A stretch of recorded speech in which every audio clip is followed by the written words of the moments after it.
The SFL, ladies and gentlemen, the 2011 season is now upon us, and we're really looking forward to it. Commission 2, we had quite an eventful off-season. As you know, the professional football ranks almost didn't happen this year because of the CBA and so on. And you had quite an eventful off-season. Why don't you tell us some of your exploits? Yeah, I took a road trip, just got back from a road trip with Bo, one of our sports fans. We took a baseball road trip, went to Phillies, Reds, White Sox, and the Cardinals. Yeah, and saw the Red Sox. Saw the Red Sox play the Cardinals. But unfortunately for me, maybe from all the driving, I got bursitis, was in tremendous pain. Drove back. Put on the injury reserve, for a while. But anyway, had to have a cortisone shot, and then on my way home, I hit a deer. So my road trip karma is shot to shit, as they say. Commissioner, that was an unfortunate slip of the tongue. But yeah, it is. He is a guy that you really don't want to hang around right now because he's bringing not the good luck to anybody. But anyways, I'm glad Commissioner. All right. He's back in the saddle. I did go to Notre Dame, by the way. Yeah. Oh yeah. So go Irish. Okay. So this is. I just want to recognize as well that Commission 2, when he was on his trip with Bo, they stopped by South Bend, Indiana, the home of the Irish, and Commission 2 bought me this shirt. It fits terrific, but I told him I'm now a medium because I've been working out so much, but he refuses to believe that he can wear a large and I wear a medium, so he got me a large. Not too bad, though. But, you know, on the way out on the trip, just an aside about the Irish, Bo was lobbying the whole trip about cutting back the number of times we put Notre Dame on the picks. He granted that key games like USC, Michigan, and maybe a bowl game and maybe another one, but otherwise he thinks that we should cut back. But when he did go down to Notre Dame and saw touchdown Jesus, I can only go this high, he said, put him on all you want. Yeah. So he was very impressed by Notre Dame. Some other off-season updates. Commissioner 2 and I did deliver the trophy to Dylan down in New York City a couple of weeks ago. A very interesting event. I think we sent an email out to the sports fans about that. It was really a lot of fun, particularly when we were in the bar and unveiled the trophy and people were just like drooling all over it. So a very worthwhile trophy to win. Yeah, a bunch of football players from Amherst were there. Williams. And they were just coming up to us and say, that is an awesome trophy. That is an awesome trophy. They kept saying, a couple of them kissed it, stuff like that. Yeah, so Stephen was vindicated because we were giving him a hard time that it was a monstrosity. But and Dylan proudly and Nick putting it in their home. Yeah, and they can find room for it. Yeah. So anyway, when we were down in New York, we did have a executive committee meeting, and we are coming up with some new rules for the upcoming season that we'd like to kind of give you the outline of, and then we're going to write them out and get them in detail to you later on. Just to give you the heads up what's going to happen. Number one, big huge thing, is we're going to do blind picks this year. Meaning that you're going to make your picks and you're not going to see what anybody else picks until the game goes on the board, meaning that nobody can change their picks anymore. Till game time. Till basically game time. It's like an hour before game time. Yeah. So that's a huge difference from what we've done before, because a lot of times people would game what the other players were doing and try to work their pick that way. Some people have a picking strategy based on what the other people are picking. So those kinds of... They're going to come into play big time at the end of the season, Commish, because no more playing off the other. You got to earn it. Right now, it was the person in the lead usually picked first, and then the other person went opposite.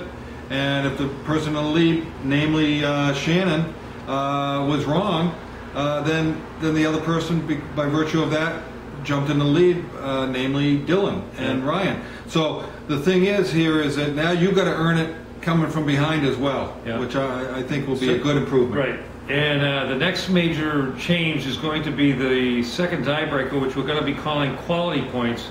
The Commission 2 will have to explain quality points because this is his idea that he hatched at the event down in New York, and I don't quite totally grasp the concept. And I told him I think about 10% of the SFL players will grasp this.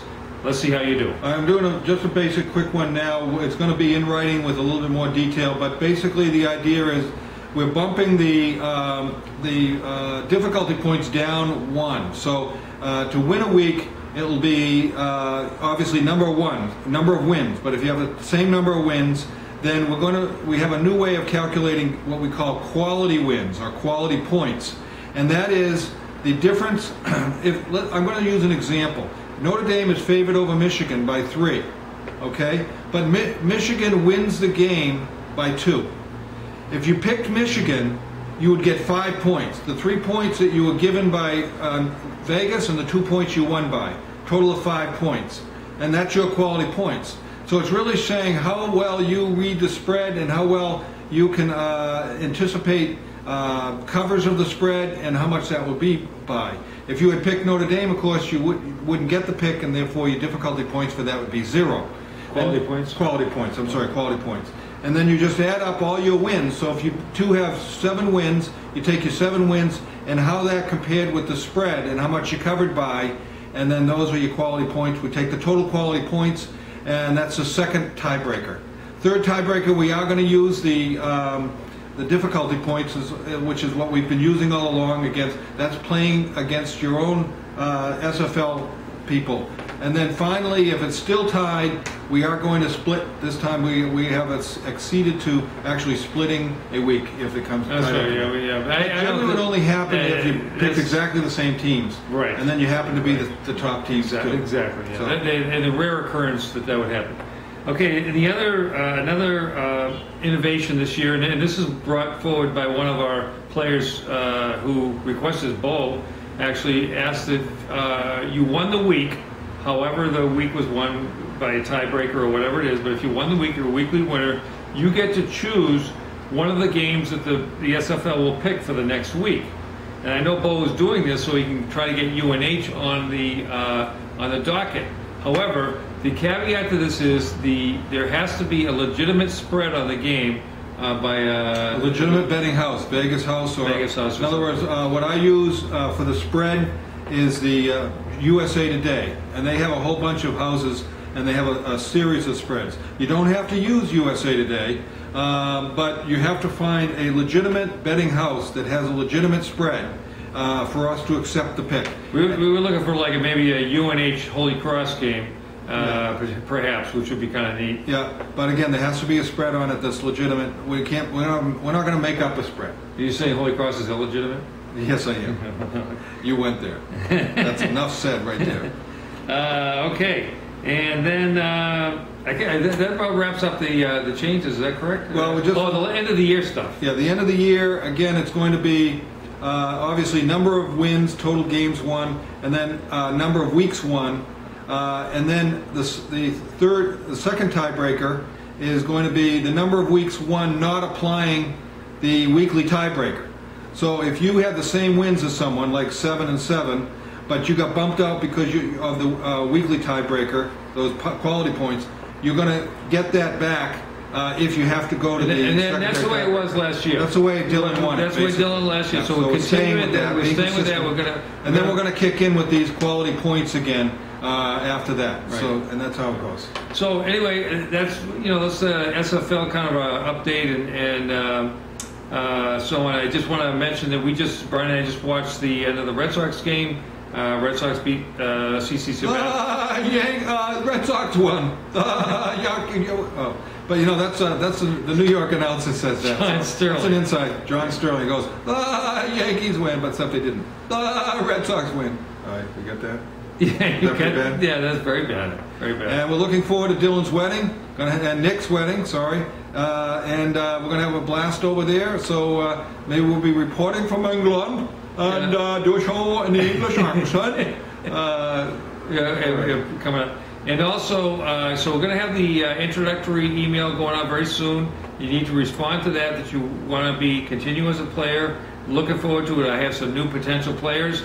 We may be going to 3 continents this year: Europe, North America, and perhaps Australia. Is not confirmed as of yet, but we'll find out.